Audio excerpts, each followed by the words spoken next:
পৃথিবীটা ভরে উঠছে হতাশাগ্রস্ত মানুষ দ্বারা। জীবনের সর্বপদে আমরা হতাশ। কেউ ভালো চাকরির জন্য হতাশ, কেউ ক্যারিয়ার, কেউ পড়াশোনার ভালো জীবন জীবিকার জন্য। যদি জিজ্ঞেস করা হয় দিনে কতবার আমি ভালো চাকরির জন্য আল্লাহ সুবহানাহু ওয়া তাআলার কাছে দোয়া করি, পরীক্ষায় ভালো রেজাল্ট, ভালো একটা ক্যারিয়ার, ভালো জীবন জীবিকার জন্যে দিনে কতবার আমি আল্লাহ সুবহানাহু ওয়া তাআলার কাছে হাত পাতি, এমন জরিপের ফলাফল হবে হতাশজনক। আমাদের জীবন থেকে নবীজি সাল্লাল্লাহু আলাইহি সাল্লামের সবচেয়ে বড় যে সুন্নাহটা বিলুপ্ত, সেটা হলো দোয়া। আমরা দোয়া করতে ভুলে গেছি, অথচ নবীজি সাল্লাল্লাহু আলাইহি সাল্লামের জীবনের দিকে তাকালে আমরা দেখব তার পুরো জীবনটাই ছিল আগাগোড়া দোয়ার সমষ্টি।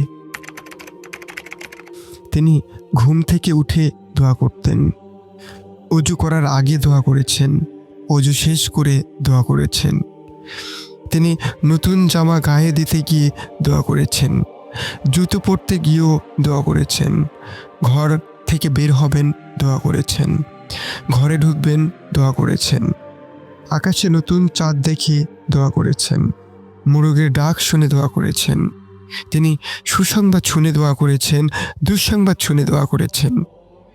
জীবনের প্রতিটি পর্যায়ে, প্রতিটি ধাপে, প্রতিটি কদমে তিনি দোয়া করতেন। তার জীবনটাই ছিল একটা দোয়ার ভাণ্ডার। আর আমরা, মনে পড়ে আমরা শেষ কবে দোয়া করেছি? অন্তত নিজের জন্য। তোমাদের রব বলেছেন, আমাকে ডাকো, আমি তোমাদের দোয়া কবুল করব।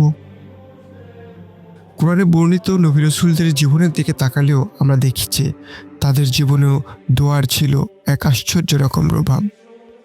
ক্ষুদ্র থেকে বিশাল সব কিছুতে তারা আল্লাহর কাছে দোয়া করতেন, আল্লাহর কাছেই সাহায্য চাইতেন।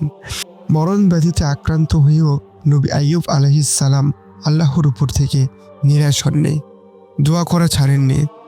মাছের পেটে বন্দী হওয়ার পরেও ইউনুস আলাইহিস সালাম ভুলে যাননি দোয়া করার কথা। মুসা আলাইহিস সালামের মুখে ছিল জড়তা, সেই জড়তা দূর করার জন্যও মুসা আলাইহিস সালাম আল্লাহর কাছে দোয়া করেছেন, যা আমরা কোরআনে দেখতে পাই। জীবনে কঠিন সহজ সকল সময়ে আল্লাহ সুবহানাহু ওয়া তাআলা নবী রাসূলদের সঙ্গী ছিল দোয়া। তারা তাদের জীবনের সমস্ত কিছুকে আল্লাহর দিকে সুপর্দ করে দিয়ে দোয়া করতেন। দোয়াই ছিল তাদের প্রধান বর্ম, প্রধান হাতিয়ার। আপনি শেষ কবে আল্লাহর কাছে দোয়া করেছেন? আজ থেকে শুরু করুন দোয়া।